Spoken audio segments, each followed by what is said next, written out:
Та нарын урд нэг амар хөөрхөн охин ирснэ. Юу хүсэж чинь тэргээл би бүгдийг биелүүлээ гэдэвэл та нар юу хүсэх байсан бэ?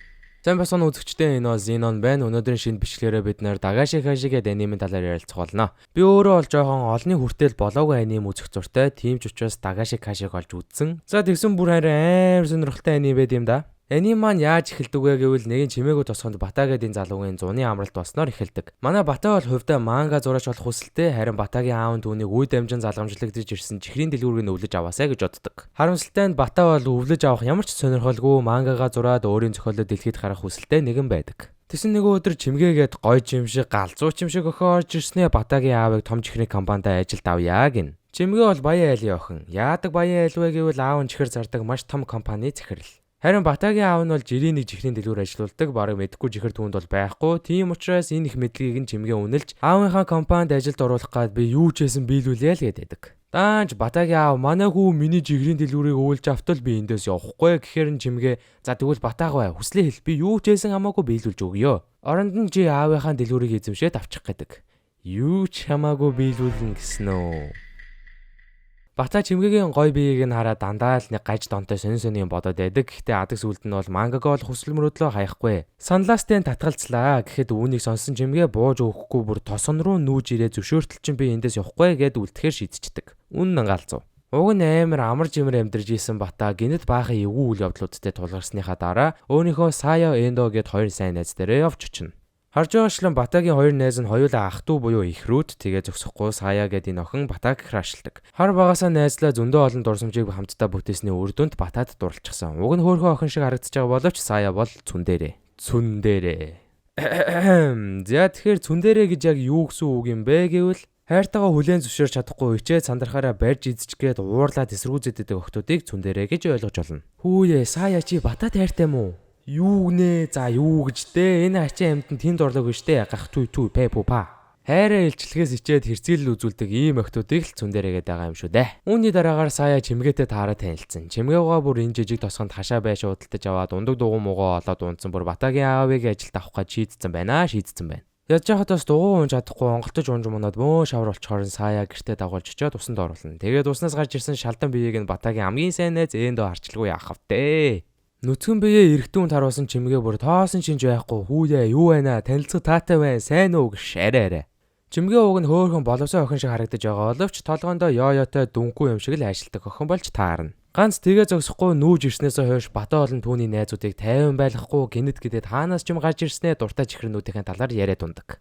Хүү найзуудаа та нар энэ чихрийг мэдхүү энэ чихэр голдоо нөхтөө болохоор амандаа игээд үлээхэд шүүгэл шиг дуу гаргадаг. What?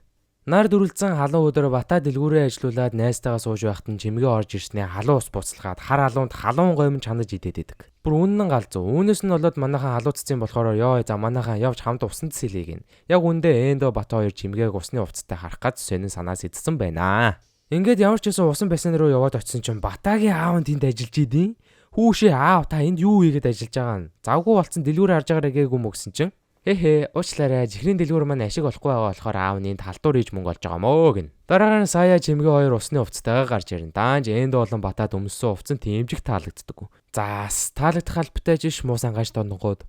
Харин нөгөө талд чимгээ бас зүгээргүй. Албаар Батаг чихрэнд илүү туртай болох зорилгоор бассейн дотор чихрэнүүд нууцаар хийсэн байдаг ба. Манайхан чихрэнүүдийг болоод яг идэхийн даваан дээр бассейнд юм идэж болохгүй гэсэн анхааруулгыг хараад идэхээ болно. Үүнд нь чимгээ жоохон гутраа за тэгвэл би бууж өгөхгүй гэд нүд мүдээ боосноо Батагийн дэлгүүр дээр очсон. Батаг айлгаж тэрүүгээр нэгэн болоод чи одоо солиотой юм аашаа яах гээд байгаа гэсэн чи Батаг чихэр амтлах тулаанд дууддаг. Бата маань ихэндээ нээх дуртай байдаггүй ч зөвшөөрөөд чимгээтэй нүдээ боогоод гараа уяад чихэр таалцгаар болно. За тэгээ нөгөө хоёр чинь биенийхээ ам руу гачаа хачин том чихэр чихэлцэж байгаад хинэн ч хожигдохгүй нилээн үзэлцэн төд хөдөлгөө нөгөө чимгээ чинь ёо бүр ам цангачлаа гэснэ. Батаг нүдний боолттой гар нь хүлээстэй чигээр нь орхиод яваад өгнө. Хэдэн цагийн дараа аав нь дэлгүүртээ орж ирээд нүдээ боогоод гараа хүлцэн байгаа Батаг харна. Хаалга дуурхайг нь сонссон Бата чимгээ буцаад үрээд ирсэн үү гэхэд нь Батагийн аав нь үнэн гаж буруу ойлголтыг авснаар муухай царайлаад зүгтаад өгдөг. Oh no Бата ганцаараа үлдчихлээ.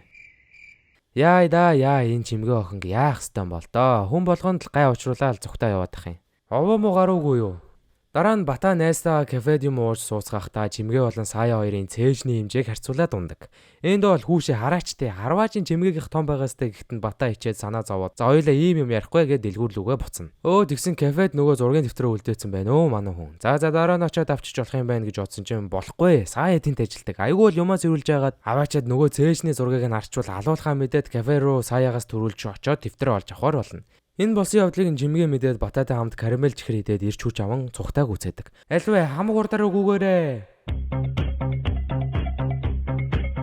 Дүрлцэх нарны доор манай хоёр амьсгаадан шантамаар санагдах болгондоо чихэр изээр ердөө 200 метрийн л зай үлдэв. Ингээд гүйсээр нөгөө карамел чихрэн дуусаад сүүлийн нэг ширхэггээ Чимгээ Батад өгөөд өнкрөөд өгдөг. Сүүлийн ширхэгийг Батаа идээд үлдсэн 200 метрийг гүйж туулан эцэст нь кафе руу ороход Батаа оройтсан байх бөгөөд түүнийг дэвтэрний шарин нүцгэн шанаал хүлээж байна. Ивидэ.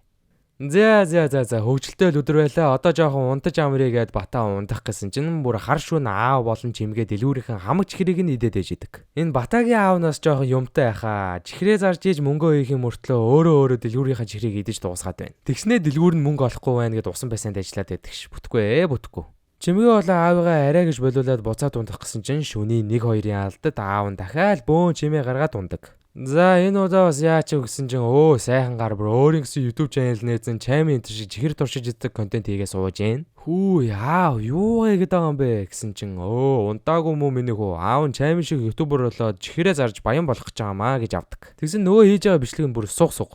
За ингээ бөө юм болж арай гэж унтсан чинь маргааш нөгөөдөр нь Чимгээгөө Батааг тайван байлахгүй. Завтай үе болгонороо ирээд чихэр гаргаж ирээд өрсөлдөөстэй. Хэрвээ чи эндээс аль нь гашуун чихэр үйдгийг таах юм бол ялна, харин би таах юм бол аавынхаа дэлгүүрийг өвлөж аваад аавыгаа биднэрт ажилуулгээд л дандаа болцол тавиад өрсөлдөөн шаардна. Тэгсэн мөртлөө дэмцэн мөрийн болгон дээр Чимгээ өөрөө хожигддаг. Үнэн азгуугаар. Батагийн өдөр тутмын амьдрал иймэрхүү байгааг харсны дараа бид нар Саяг хараад Сая яаж Батаа тайртай болсныг үзнэ. Жохон байхдаа нэг ийм цагаан чихэр манай хоёр ийдсэн ба энэ нь тухайн үедээ эмчийн өгдөг юм шиг савлгайтайсэн болохоор Батаа Сая хоёр эмч өвчтөй хоёр болж тоглодог. Эхлээд Сая эмч болоод Батаа эмнэлэгт үзүүлж ингэж жүжиглдэг. Гэтэл Сая духанд нь хүрээд аль болох биеинд нь л хүрэх гээд оролдоод идэг. Үүний дараагаар би эмч болъё гэд Батаа эмч болоод Сая өвчтөн болно. Тэгээд Сая Батааг биендээ өрүүлэх гээд 9 шидэр жүжиглээд энэ дөвдөд байна, тэн дөвдөд байна гэсэн чинь Батаа тийм үү тэгвэл мэ энэ имийг уучих гэж чихрээл өгөөд байна. Тоглож байгаад нэг харсан чинь бүх чихрээ Саяад өгсөөр байгаад хөөхий Батаа өөрөө идэж чадаагүй үлдсэн байдаг. Ингээд Сая Батааг аргатах гэж байгаад манай хоёр хөтөлцөн бүдрээд ундаг. Эндээс Саягийн хайр батчин ихээсэн. Төд хөдөлгөө зуны фестивал эхэлж аавгүй хоёр тэнд өөрсдийн Монжаяки хийдэг бүүтээ босгоно. Сая бас ирээд Батааг завтай юм болов уу гэж харахад нь